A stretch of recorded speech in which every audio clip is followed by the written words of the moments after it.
Welcome to The Deep End, where we wade through the complexities of Auckland property.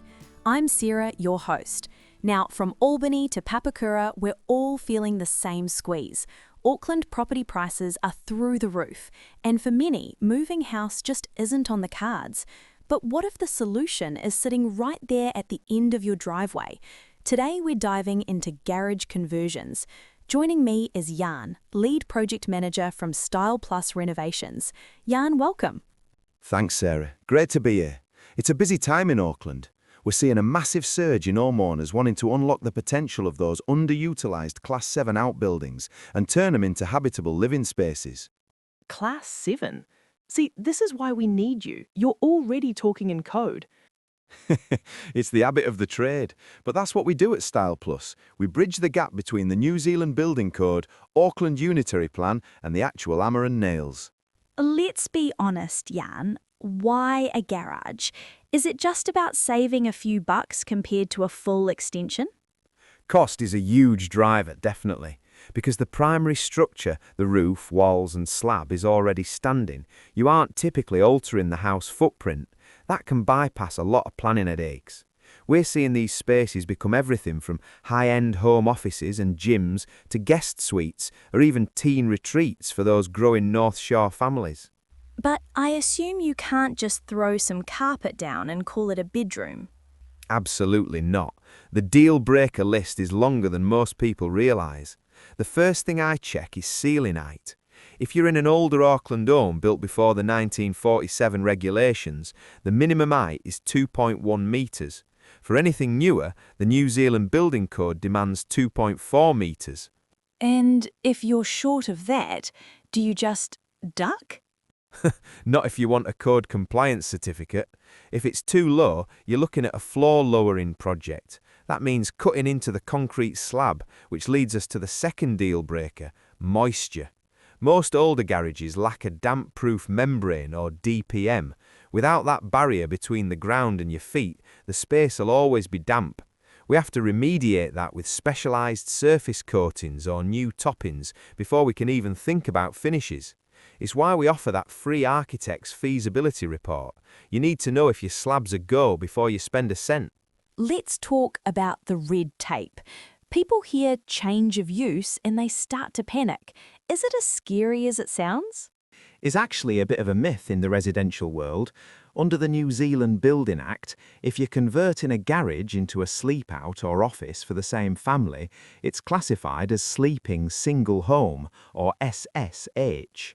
Since the use category doesn't change from the primary dwelling, it's technically an alteration to an existing building, rather than a formal change of use under Section 112. So, if it's just an alteration, do I get to skip the council? Definitely not. You still need building consent. You're moving from a non-habitable Class 7 to a habitable 2.0.2 detached dwelling. The council needs to know that the space is safe, warm and dry. Now here's the high-stakes distinction. If you want to rent it out as a minor dwelling, that's a different beast. How so? That triggers a change to sleeping residential. Suddenly you're dealing with much stricter requirements for firewalls and sound separation between units.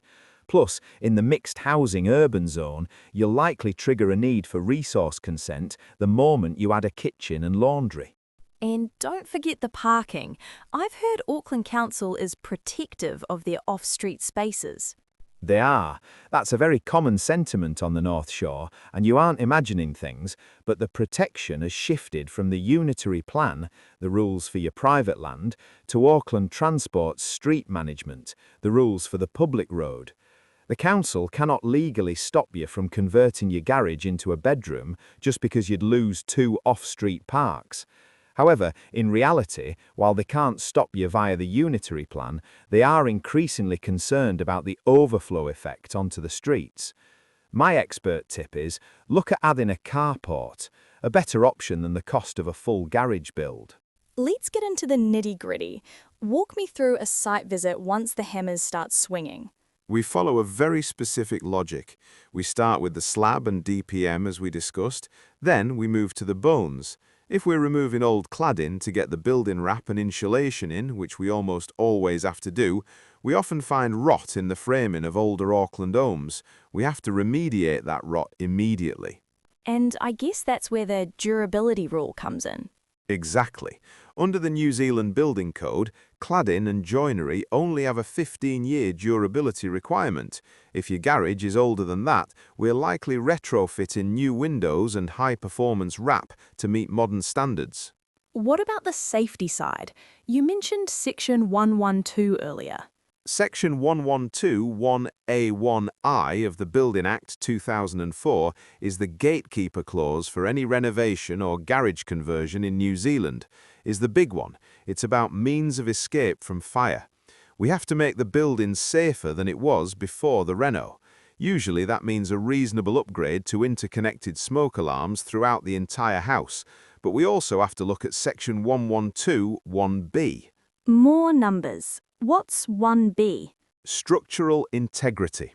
If we're removing a garage door and putting in a large bifold, we're changing the bracing demand of the building. We have to ensure the structure continues to comply with bracing requirements to at least the same extent as before. Finally, we address ventilation, especially if you're adding an ensuite. You need proper steam disposal so you don't turn your new bedroom into a mushroom farm. All up, you're looking at a 4 to 6 week construction window. Right, let's talk money. Give it to me straight. What is this going to cost me?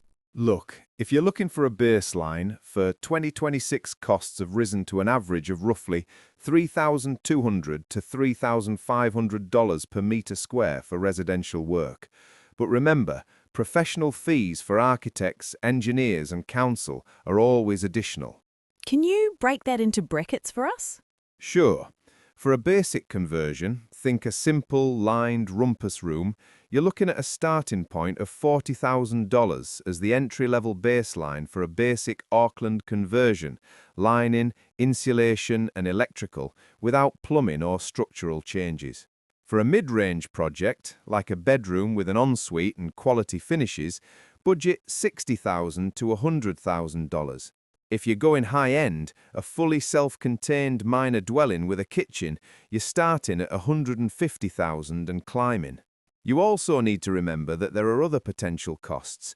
For example, the slab if it lacks damp-proof membrane, $5,000 to $12,000. Fire rating if the garage is within 1 metre of the boundary, $4,000 to $8,000. And professional fees and consents, $8,000 to $15,000. That's a lot of cash to risk if the insurance isn't right. It's an absolute minefield, Sarah. Standard house insurance is basically expensive toilet paper the moment you start structural work without telling your insurer. Most standard policies have an exclusion for damage arising from building works. If your builder accidentally cuts a pipe and floods the house and you haven't notified the insurer, you're on your own. So what do we need? You need contract works insurance. This covers the chaos, theft of materials, weather damage to framing or site accidents, and a huge warning for people moving out to avoid the dust. Most policies have a 60-day vacancy rule. If the house is empty longer than that without notice, your cover could be void. But the payoff is there. Yes. On the North Shore, a well-executed garage-to-bedroom conversion typically adds between $80,000 and $150,000 to the property's capital value. Jan, that is a fantastic reality check. Before we go, what are the 3 things our listeners need to remember? 1. Check your feasibility first. Ceiling height and slab moisture are the big ones. 2. Don't skip the building consent. Unconsented work makes your home harder to sell and potentially uninsurable. And 3. Get your contract works insurance sorted before the first sledgehammer swings. Expert advice.